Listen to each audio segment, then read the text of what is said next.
Bonsoir à tous et bienvenue sur le plateau d'Un cœur qui écoute, votre émission de spiritualité. Ce soir, je vous invite à écouter le parcours de Ludovic Pott. Bonsoir Ludovic. Bonsoir Cyril. Vous venez de publier De la schizophrénie à Dieu aux éditions Docteur Angélique, collection Témoignages mystiques, où vous racontez votre parcours assez singulier, le témoignage d'une personne qui est touchée par la schizophrénie et qui a une expérience spirituelle assez forte qui nous permet aujourd'hui de vous recevoir. Vous allez pouvoir nous en parler dans un instant. Juste avant, je vous invite à nous lire un extrait de texte de votre choix. Très bien. Alors, j'ai choisi un texte de Saint Matthieu, dont le titre est « Cherchez d'abord le royaume », Matthieu 6, 19. « Ne vous faites pas de trésors sur la terre, là où les mythes et la rouille les dévorent, où les voleurs percent des murs pour voler. Mais faites-vous des trésors dans le ciel, là où les mythes et la rouille ne dévorent pas, où les voleurs ne percent pas les murs pour voler. Car là où est ton trésor, là aussi sera ton cœur. La lampe du corps, c'est l'œil. Donc, si ton œil est vraiment clair, ton corps tout entier sera dans la lumière. Mais si ton œil est mauvais, ton cœur tout entier sera plongé dans les ténèbres. Si donc la lumière qui est en toi est ténèbre, quelle ténèbres y aura-t-il ? Aucun homme ne peut servir deux maîtres. Ou bien il détestera l'un et aimera l'autre, ou bien il s'attachera à l'un et méprisera l'autre. Vous ne pouvez pas servir à la fois Dieu et l'argent. C'est pourquoi je vous dis, ne faites pas de tant de soucis pour votre vie, au sujet de la nourriture, ni pour votre vêtement, ni pour votre corps au sujet des vêtements. La vie ne vaut pas plus que la nourriture, et le corps plus que les vêtements. Regardez les oiseaux du ciel, ils ne font ni semin ni moisson, ils ne font pas de réserve dans les greniers, et votre Père céleste les nourrit. Ne voulez-vous pas beaucoup plus qu'eux ? Tout cela, les païens le recherchent. Mais votre Père céleste sait que vous en avez besoin. Cherchez d'abord son royaume et sa justice, et tout cela vous sera donné par-dessus le marché. Ne faites pas de tant de soucis pour demain. Demain se suffira de lui-même. À chaque jour suffit sa peine. Pourquoi avez-vous choisi cet extrait-là ? Alors ça parle de l'abandon à la providence. Et depuis que j'essaie de mettre le commandement du Seigneur, de le mettre à la première place dans ma vie, la providence agit et j'ai envie de partager cela. Alors on va revenir là-dessus pendant cette émission. D'abord, est-ce que vous pourriez nous dire un petit peu d'où vous venez, dans quelle famille vous avez grandi ? Qui êtes-vous ? Alors je suis né en Bretagne, à Morlaix, Finistère Nord, d'une famille de catholiques pratiquants. Et je n'avais pas la foi en fait. J'avais un vide intérieur. J'avais un père assez autoritaire et j'étais un peu déjà fragile à l'époque. Et j'étais un peu comme une page blanche. Donc je suivais les communions, tout ça, parce qu'il fallait le faire, mais sans avoir la foi. Et donc, à 18 ans, je suis parti en région parisienne pour faire des études d'infirmier. Oui. Et j'ai arrêté tout de suite toute pratique religieuse. Et je suis tombé dans le cannabis. Et donc, le cannabis ne provoque pas la schizophrénie, mais quand on est fragile, c'est de la nitroglycérine, quoi. Au niveau psychique, c'est très mauvais. Et donc j'ai commencé quelques années plus tard à entendre des voix, mais je m'en inquiétais pas. C'était souvent le soir au moment du coucher. Vous parlez de voix derrière le mur ? Vous parlez de voix de femme derrière le mur, à un moment, vous parlez de ça dans le livre ? Oui. Au départ, je ne pensais pas que c'était... je pensais que c'était réel, oui. Oui. Et je n'y pensais pas la journée, c'était juste le soir, je faisais un déni total. Et donc, je continuais à fumer du cannabis, à faire... j'en parle très peu dans mon livre, tout ce qui est... les portes ouvertes qu'on peut ouvrir, je parle du démon, Oui. Tout ce qui est pornographie, jeux vidéo violents, livres d'horreur, films d'horreur, toutes ces choses-là sont des tortures pour l'âme et on ne s'en rend pas compte. Vous en parlez un petit peu quand même, je me souviens de l'expérience, je crois que c'est au service militaire ou quelque chose comme ça, où il y a une histoire de partager plutôt du film d'horreur ou des choses comme ça, une recherche de sensations fortes ou bien aussi un plaisir dans ce qui est plutôt mauvais, violent, sombre ? En fait, quand on est vide, on a besoin, les sensations fortes, on se sent vivant. Et donc le vol, la mythomanie, dire des mensonges, ce genre de choses, je le faisais parce que je me sentais vivant en fait. Mais c'est des choses méprisables et donc je ne m'aimais pas. Et donc je ne me pensais pas aimable et donc je faisais des choses méprisables, je me condamnais moi-même à l'enfer, quoi, quelque part. Et vous n'aviez pas, justement, vous parliez de vos parents ou de votre famille, personne ne voyait ça? Personne n'était là pour vous accompagner, vous soutenir, parler avec vous? Ben, c'est un peu difficile. À l'époque où le cannabis n'était pas encore si connu que maintenant, Oui. Et je le disais ouvertement, que j'étais fumeur et que j'avais un peu de l'orgueil même par rapport à ça, Oui. d'avoir tout compris la société, d'être en marge et que c'était ça la vraie place dans la société, c'est d'être en marge, d'être en opposition. Mhm. Et, Rebelle, quoi. ouais, c'est ça, oui, vraiment un punk, apatride, enfin, ce genre de choses. Mhm. Mais personne ne le voyait dans votre famille. Personne s'est dit wow, Ludovic, tu fais quoi? C'est bizarre ce que tu fais, c'est bizarre ce que tu dis. T'as pas l'air heureux, mon pote? Non, j'ai pas eu ce genre de remarques, non. Et donc ça allait de plus en plus fort, parce qu'en fait le cannabis c'est dose-dépendant, donc pour avoir le même effet il faut augmenter les doses, et donc et de plus en plus ils trafiquent le taux... Le THC? Le THC, oui, ce qui est le principe actif, et donc plus c'est fort, plus on est dépendant aussi. Quand vous avez commencé à entendre ces voix, vous vous êtes dit que c'était un nouvel effet du cannabis que vous ne connaissiez pas, ou c'était le réel, l'irréel, ou vous étiez Moi c'était réel, c'était vraiment des personnes derrière le mur, oui. D'accord. Oui. Et donc... Ça vous a fait un peu peur ou pas? Non. Les voix ne sont pas devenues angoissantes, c'est plus tard qu'elles sont devenues angoissantes, oui. Mm-hmm. Oui. Et elles disaient quoi principalement, ces voix? En fait, je n'arrivais pas à avoir une relation amoureuse et j'étais très frustré par rapport à ça. Et donc les voix m'invitaient à avoir une relation amoureuse avec elles, en fait.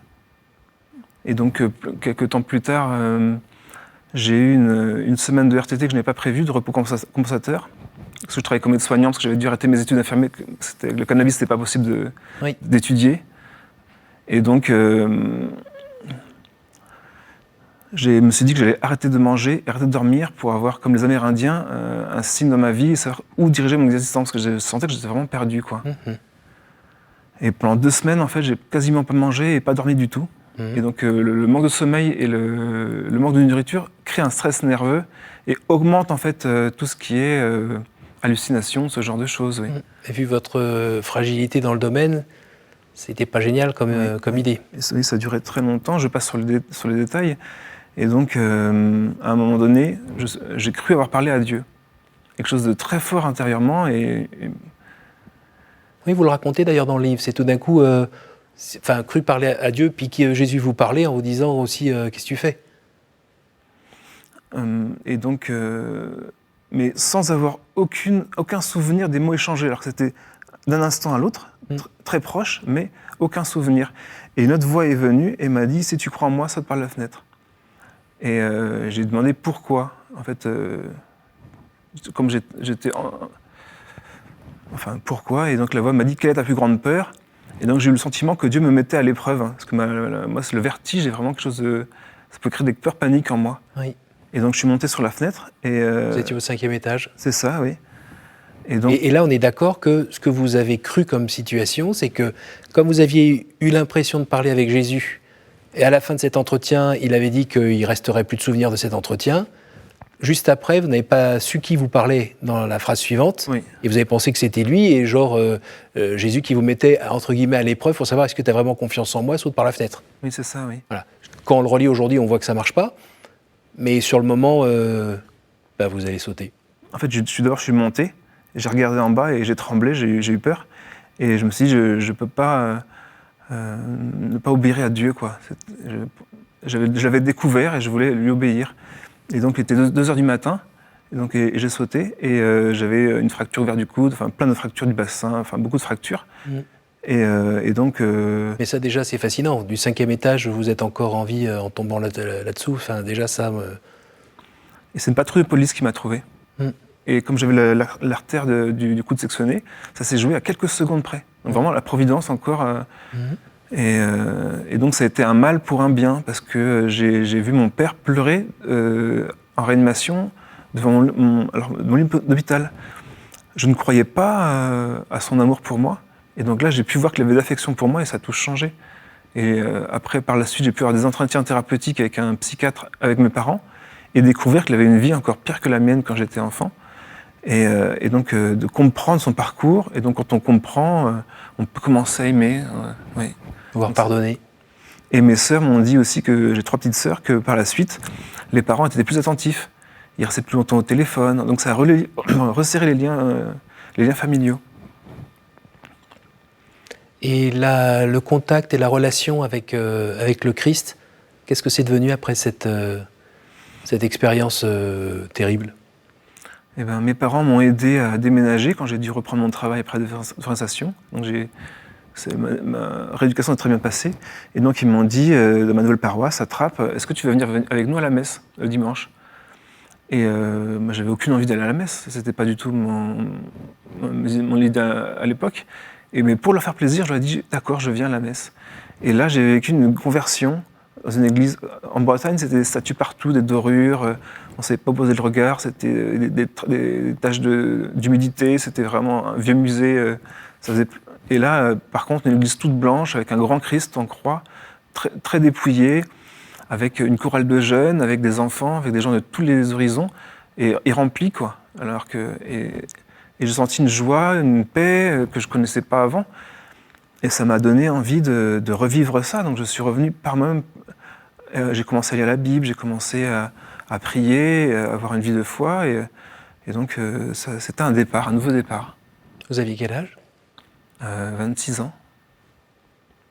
Aujourd'hui, vous avez la quarantaine? J'ai 43 ans, oui. Vous avez une croix autour du cou. De quoi s'agit-il? Alors, j'ai fait Saint-Jacques-de-Compostelle et je voulais prendre un livre d'une sainte où elle écrivait une autobiographie d'une personne sainte. Et au hasard, j'ai pris Sainte Thérèse de l'Enfant Jésus, son manuscrit autobiographique. Et ce qu'elle disait de la vie monastique, c'était tellement beau que j'ai eu envie de le vivre. Et je lisais un chapitre tous les jours en marchant et ça m'a ébloui, quoi. Vraiment, ce qu'elle décrit, pour moi, c'était magnifique. Et donc, en passant un peu sur le détail, je me suis mis en relation avec la congrégation Notre-Dame d'Espérance, qui est la seule congrégation, quand on est malade psychique fragile, on peut avoir une chance de pouvoir être pris. Donc c'est d'origine bénédictine? Affilié bénédictin, oui. Voilà. Donc il y a plusieurs prieurés en France. Il y a 10 prieurés, et ça fait plus de 50 ans que ça existe, c'est en 66. D'accord. Et il y en a combien de moines en France qui font partie de à peu près cette 150. famille? 150. Oui. Donc vous avez essayé de voir si vous pouviez rentrer dans cette forme de vie? Oui, mais je suis arrivé un petit peu, prenez-moi comme je suis, parce qu'il y avait des tests psychologiques, et donc le test a eu lieu 1 mois après mon entrée, et donc on m'a expliqué que c'est comme une photographie. Et donc j'étais pas encore vraiment dedans, donc le résultat du test était avis très réservé, donc c'était pas brillant. Mais comme je m'adaptais très bien, j'ai eu la chance de pouvoir vivre 33 mois là-bas. D'accord. Et donc c'est la croix des postulants que je porte. D'accord. Donc j'ai fait 1 an de postulat, et après le conseil s'est réuni, et ils ont décidé que j'étais pas fait pour la vie monastique. Parce que votre côté un peu rebelle, quand vous étiez plus jeune, hors cadre, ça s'était calmé? Oui. Et vous avez compris pourquoi finalement cette forme de vie n'était pas faite pour vous? Ou vous avez accepté et obéi? En fait, la vocation monastique, c'est être appelé par Dieu. Donc si le conseil se réunit, pour moi c'est l'Esprit Saint qui parle, quoi. Et donc... que ta volonté soit faite. Exactement. Et donc c'est à nouveau la providence, parce que la congrégation est très en relation avec l'association des demeures Aigues-Vives, et qui ont 3 demeures à Lourdes. Et les places sont très chères, c'est très demandé de venir à Lourdes. Et donc quand on m'a dit que ce n'était pas possible pour moi, une nouvelle demeure venait de s'ouvrir. Il y avait 8 places disponibles d'un seul coup. Et donc en 1 semaine, j'ai pu quitter le prieuré et arriver... Donc le prieuré était à Évian? Oui. Et vous êtes allé dans une autre ville d'eau, donc à Lourdes? J'ai fait Haute-Savoie, Haute-Pyrénées, oui. D'accord. Oui. Et donc là, ça fait combien d'années maintenant que vous êtes là-bas? Plus de 3 ans. 3 ans. Donc comment s'organise la vie là-bas dans cette maison? Parce que vous êtes vraiment dans le cœur de Lourdes, là. Oui. Donc c'est une colocation entre personnes de santé fragiles. Et il y a une membre de soutien qui dirige pour les tâches. Et donc, on se partage le ménage, les courses, la cuisine, les espaces verts, tout pour faire tourner la maison. Ayant vécu 33 mois dans une communauté monastique, je ne me prévoyais pas revenir comme avant dans un studio tout seul. Oui. Là, d'être entouré, surtout en ces périodes de virus et tout ça, Oui. de ne pas être tout seul, c'est vraiment très important. Et vous vous retrouvez pour des temps de prière? Nous avons la chance d'avoir une chapelle, elle s'appelle Saint-Jean-de-Dieu, le seul saint à ma connaissance qui était interné en psychiatrie à son époque, au XVe siècle, je crois. Et à l'époque, on soignait par le fouet. Donc heureusement, maintenant qu'on a des traitements qui sont efficaces, qui nous permettent de pouvoir vivre et ne plus être enfermés comme auparavant. Oui. Est-ce que vous avez trouvé à un moment dans votre vie que, le bon Dieu, vous n'avez pas donné toutes les cartes ou des cartes vraiment, un jeu vraiment bizarre dans la vie? En fait, c'est grâce à mon parcours que j'ai pu trouver Dieu. Et maintenant, j'ai vraiment envie de me donner entièrement à lui. Et je pense que si je n'avais pas eu ce parcours, je n'aurais pas cette intensité de désir de cette relation, quoi. D'une vie intérieure. Parce que le monde cherche à nous faire éviter la vie intérieure avec la musique, avec les divertissements, avec les spectacles et tout ça. Et donc, se recentrer sur soi, et on est mieux avec les autres aussi. Et c'est le message de ce livre aussi, la raison d'être de ce livre? En fait, le titre, c'est « De la schizophrénie à Dieu ». Dieu ne m'a pas guéri de ma schizophrénie, mais je veux témoigner en fait, de la folie d'une vie sans Dieu. Il est notre créateur, et on retourne à lui. La vie sur Terre dure très peu de temps, et on est fait pour l'éternité, en fait. Et les plus grandes aspirations de l'homme, qui sont de vivre éternellement, d'être aimé, d'être grand, eh ben, on va pouvoir le vivre dans l'éternité. L'éternité, c'est de voir Dieu face à face et de lui être semblable. Et donc, c'est magnifique. Et, question un peu saugrenue, quand vous allez ressusciter, vous aimeriez être comment? Ressusciter comment Guéri? Pas guéri, comme vous êtes aujourd'hui? Comme vous étiez enfant? Ben, je pense que après la chute d'Adam et Ève, le mal est entré dans le monde, et je pense que la schizophrénie fait partie de ce mal. Et donc, après la résurrection, il n'y aura plus de maladie, il n'y aura plus de mal. Et donc, tout le monde pourra communiquer, être heureux du bonheur des autres. Et tout le mal aura disparu, c'est ce que j'espère en tout cas. Et alors vos parents, vos frères et sœurs, comment ils ont vécu ce temps de conversion que vous avez pu connaître? Ça a eu de différentes réactions. Il y a la plus grande de mes sœurs qui n'a pas la foi. Et on a pu en discuter un petit peu, mais c'est personnel, quoi. Mais bon, j'aime bien donner mon témoignage, oui. Et les parents?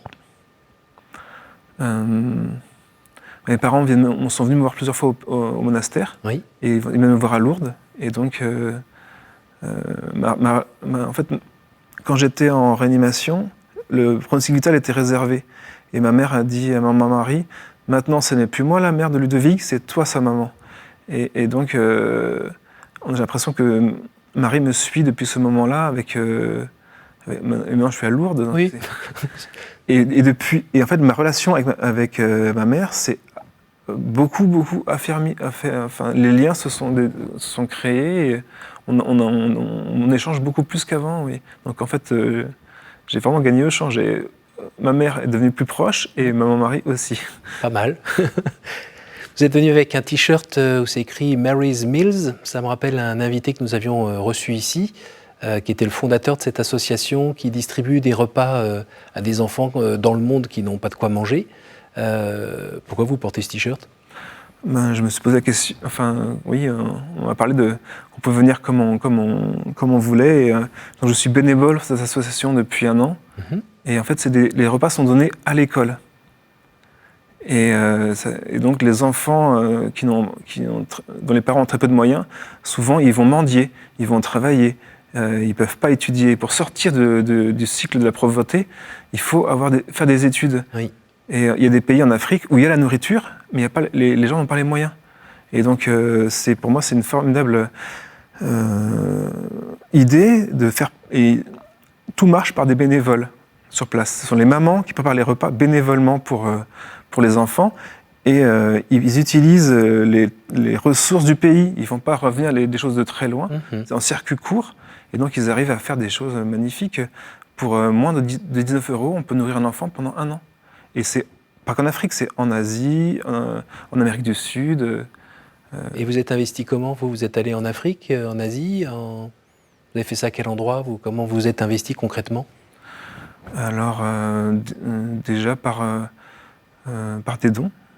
Ensuite, j'étais à Medjugorje, j'ai pu rencontrer des vols là-bas, et en fait, ils ne parlaient pas français, donc c'est moi qui fais l'exposé en français.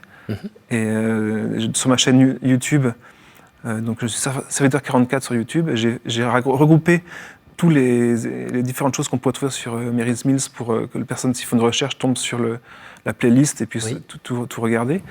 Et donc, avec l'accord du curé de la paroisse de Lourdes, de l'abbé Duhart, on a pu faire une action de carême où on a vendu des chapelets faits à la main, on a vendu des gâteaux, des livres aussi, le cabanon qui nourrit 1 million d'enfants, de Jason McFarlane, le fondateur. Et donc, c'était une réussite, on a eu une recette de plus de 500 €. Et donc, je suis en lien avec la secrétaire de Mary's Mills France. D'accord. Oui. Un petit mot sur la proximité du sanctuaire de Lourdes. Ça vous permet d'y aller tous les jours? En fait, au début, j'y allais pas trop. Et en fait, je suis devenu parrain d'un petit Emmanuel, un ami de Lourdes. Ils ont nourri leur enfant à l'eau de Lourdes depuis la naissance. Et c'est incroyable, le petit, depuis tout jeune, il montre la statue de Maman Marie, de Saint Joseph.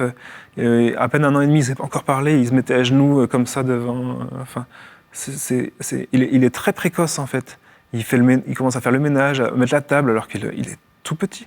Et je me dis, mais si cette eau de l'eau peut faire ça, et donc avec confiance, j'essaie d'aller tous les semaines pour prendre une petite réserve d'eau. Pour vous aussi? Ah, pour moi, oui. C'est ça, dans un acte de foi, pour que la Sainte Vierge fasse ce qu'elle a à faire, pour intercéder auprès de son Fils, pour que vous alliez toujours mieux.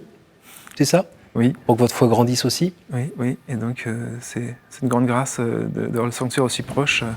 Oui, donc, le message de Lourdes, c'est venez à la grotte pour boire et vous y laver.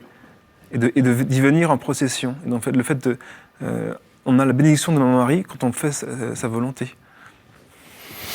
On arrive à la fin de cette émission, le temps des questions. Est-ce que vous pourriez me donner un chiffre entre 1 et 10, s'il vous plaît? 4. Quel est l'endroit ou le lieu qui vous porte le plus à la prière? Alors, ça me fait penser à une parole du Christ, je ne sais plus, peut-être à Sainte Faustine, qui disait qu'en fait, c'était pas besoin de faire de longs pèlerinages, d'aller à l'autre bout du monde pour trouver Dieu, c'était le Saint-Sacrement. Et même quand il n'est pas exposé, donc pour moi, si le sacrement est là, ça me suffit, j'ai pas besoin d'aller faire des kilomètres. Entre 1 et 9? 8.